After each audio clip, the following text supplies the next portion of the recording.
नमस्कार। हम भारत की मिट्टियों के बारे में अध्ययन कर रहे थे। मृदा आवरण को भिन्नता प्रदान करने वाले तत्वों के बारे में अध्ययन कर रहे थे। मृदा आवरण में जो भिन्नता प्रदान करने वाले या भिन्नता पैदा करने वाले जो घटक थे वो जनक सामग्री अथवा मूल पदार्थ थे, उच्चावच, जलवायु, प्राकृतिक वनस्पति, बलुई मिट्टी और पर्वतीय मिट्टी।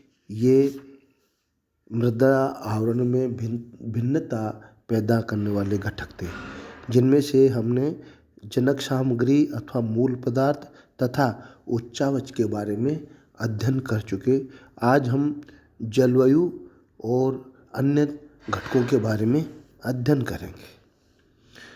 जलवायु के विभिन्न तत्वों, विशेषकर तापमान तथा वर्षा में पाए जाने वाले विशाल प्रादेशिक अंतर के कारण विभिन्न प्रकार की मिट्टियों का जन्म हुआ है। उष्ण एवं आर्द्र प्रदेश की मिट्टियाँ शीत एवं शुष्क प्रदेश की मिट्टियों से भिन्न होती हैं। विभिन्न प्रकार की जलवायु में विविध प्रकार की वनस्पति तथा जीव जन्म लेते हैं, जिससे मिट्टी के प्रकार में भिन्नता आ जाती है। जब जलवायु का प्रभाव पर्याप्त समय तक रहता है तो यह जनक सामग्री में भिन्नताओं को मिटा देती है। ये जलवायु का कारण था। अगला जो कारण है प्राकृतिक वनस्पति, नेचुरल वेजिटेशन। किसी भी प्रदेश की मृदा निर्माण की वास्तविक प्रक्रिया तथा इसका विकास प्राकृतिक वनस्पति की वृद्धि के साथ ही आरंभ होता है। वृक्षों के सड़े गले पत्ते मिट्टी की उर्वरता को बढ़ाते हैं और उसे ह्यूमस जैसा आवश्यक तत्व प्रदान करते हैं। घने वन क्षेत्रों में उत्तम प्रकार की उपजाऊ मिट्टी पाई जाती है, क्योंकि वहाँ सड़े गले पत्ते काफ़ी अधिक मात्रा में पत्तों से, जो वृक्षों से जो पत्ते गिरते हैं वो सड़े गले मात्रा में पत्ते ज़्यादा पाए जाते हैं, इसलिए उन क्षेत्रों में उपजाऊ मिट्टी पाई जाती है।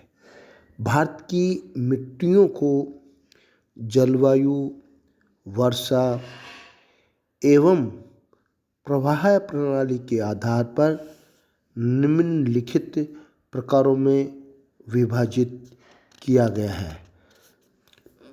इनको जो नाम दिया गया, जलोढ़ मिट्टी, काली मिट्टी, लाल मिट्टी, लेटेराइट मिट्टी, बलुई मिट्टी और पर्वतीय मिट्टी, इन नामों से इनको जाना जाता है।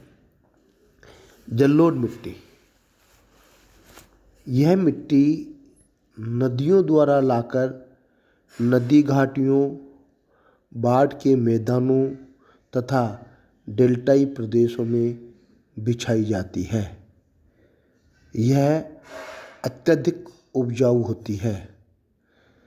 गंगा सतलज का मैदान इसी मिट्टी का बना हुआ है।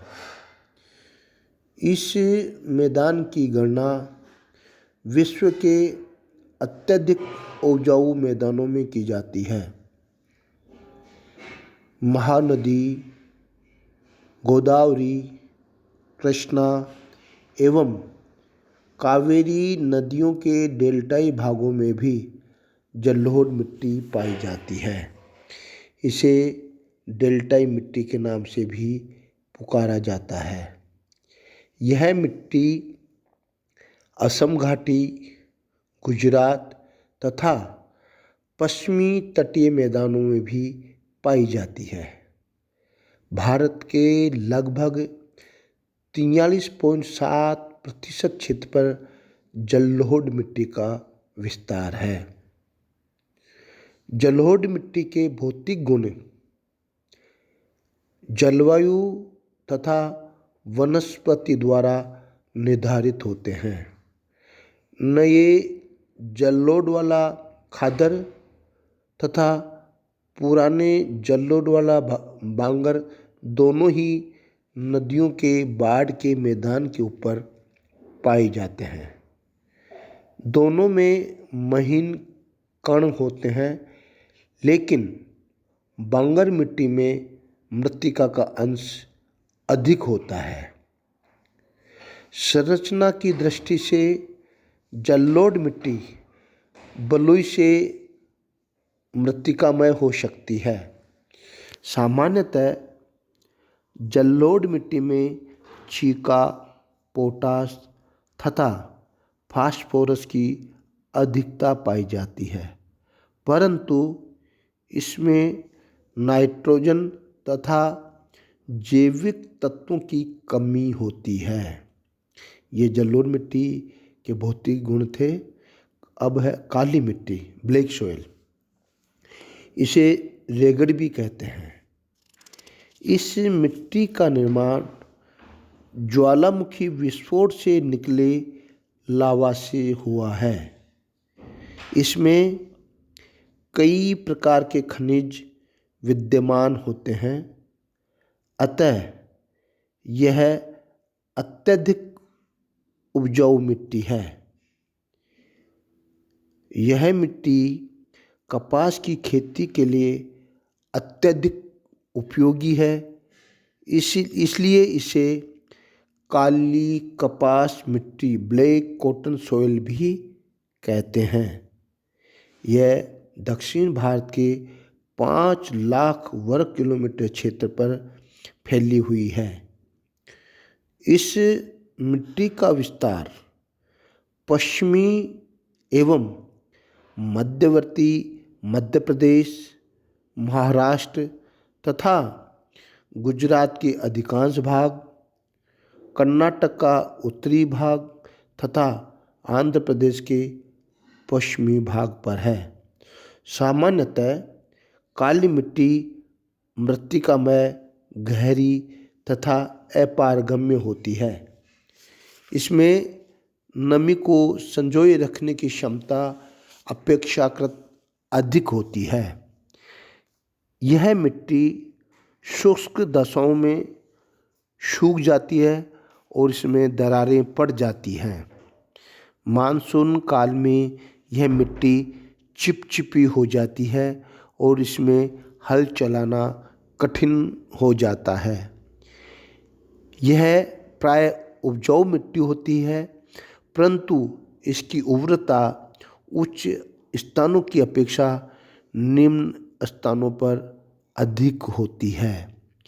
इसमें चूना, लोहा, मैग्नीशियम तथा एल्यूमीनियम अधिक मात्रा में विद्यमान होते हैं, परंतु फास्फोरस, नाइट्रोजन तथा जैविक तत्वों की कमी होती है। धन्यवाद। अगले में हम जो अन्य मिट्टी हैं और उसके बारे में अध्ययन करेंगे।